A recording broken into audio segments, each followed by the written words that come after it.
JaMarr Chase, the winner of the 2019 Biletnikoff Award as the nation's top wide receiver and unanimous All-American, will wear number 7 for the Tigers as a junior coming up in 2020. Head coach Ed Orgeron announced that on Tuesday. Here's JaMarr Chase, who sat down with Cody Worsham on his podcast about wearing number 7. What kind of goes through your head, the new number 7 for LSU football, JaMarr Chase? A lot goes through my head as I hear that. I think about all the numbers, all the people who wore it. But first thing I think about is which receivers wore it. That's the first thing that pops up. So DJ, since it was kind of, officially a thing, DJ Chark's the only guy, right? Yeah, he was the only guy on the receivers end. Yeah, and then Leonard had it at running back. So now it's back on offense, right? How did you get the number? You basically just asked Coach O for it, right? This is something you wanted. Yeah, I just asked him, said, Coach, I want 7. And his response was? All right, let's do it.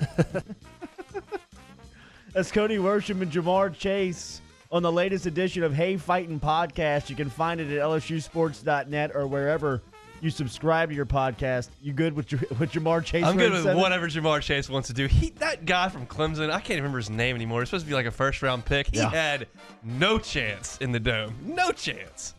Nobody did all season long. We'll talk to Coach Mickey Joseph about JaMarr Chase coming up here at 7:30 this morning. Chase wearing number 7 for the Tigers. They start spring drills tomorrow morning. If you missed yesterday's show, Kevin Faulk stopped by. Faulk, newly named the running backs coach here in Baton Rouge. He was talking about a lot of things. If you missed it, it's online, 1045ESPN.com. But he was talking about this running back room and specifically working with Scott Linehan coming up this spring. Oh, it's been awesome. He's a question guy. He asks his questions. Like, it doesn't. You ever heard the old saying, there's no dumb question? Like, the coach doesn't care. He wants to figure it out.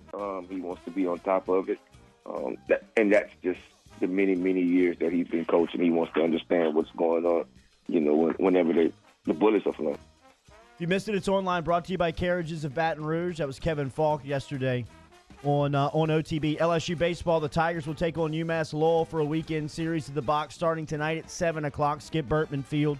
They play at 4 o'clock on Saturday and 2 p.m. on Sunday. Cole Henry tonight, Landon Marceau on Saturday, and A.J. Labus going in Game 3. LSU coach Paul Maneri will stop by here at 8:15. He did say he didn't know if Maurice Hampton Jr. will be available this weekend. He had been cleared to practice because due to a back strain. Yeah, it's rough because that's a guy they wanted to get some more opportunities and kind of ease him in, and he hasn't played in the fall, and he's not getting to play right now, and they're about to start conference play, and it's not a great spot, but hopefully he gets healthy. LSU basketball will close out the regular season tomorrow at 1 o'clock against Georgia with senior tribute ceremonies prior to the game. LSU will honor 4 players in the senior class. LSU's tribute includes 2-year player Marlon Taylor, 4-year player Marshall Graves, 4-year All-SEC and academic All-American Skylar Mays, and the late Wade Sims. Sims would have been a senior this season and will be represented in the ceremony by his parents and his parents, Miss Faye, and a former LSU basketball player, his father, Wayne. Tomorrow's tip-off, 1 o'clock, 12:30 pregame on Eagle 98.1. We'll talk a little bit about the basketball woes in Fayetteville and how they can bounce back tomorrow in Athens. You like them tomorrow? No, it's here, and they got to win. They have got to beat Georgia.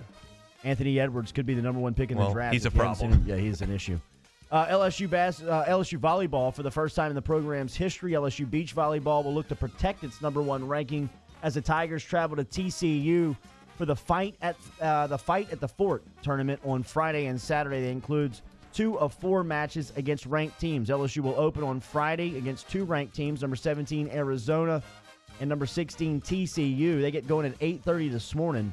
Game 2 versus TCU at 12:30. Drew Brees got what he describes as a serious buzz cut Thursday by Saving by Shaving charity fundraiser near Boston. The annual event raises money for Boston Children's Hospital. At the event, Brees reiterated to WEEI-FM's Greg Hill show that he has no intention of leaving the Saints for free agency. Here's more from WEEI Radio with Brees talking about New England's quarterback Tom Brady. I love Tom Brady. I feel the way everybody else around here does about Tom Brady. He's a legend, and I don't see him going anywhere. But but then again, I can't speak for him or anybody else. Brees talked about what goes into his decision making. I'm not just saying this, but honestly, I'm 1 year at a time. I'm 1 year at a time. Now, listen, if you ask me how long do I think I could do this, I think I could do this to age 45 or beyond. You do? I'm 41 right now. Yeah. But there's other factors. It's not just a matter of can you do it. It's what are you sacrificing in order to be able to play this game and give it the time and dedication that it deserves. Because, man, even the offseason, there is a lot of time and dedication to this, and then certainly once the season starts, man, it's like we get just lock ourselves up and go to work. It's a lot of time away from the family. There's a lot of sacrifice there. Pelicans are back on the court tonight in the Blenders. They'll take on the Miami Heat, 7 o'clock tip-off down in New Orleans. Those are your headlines. What's trending here?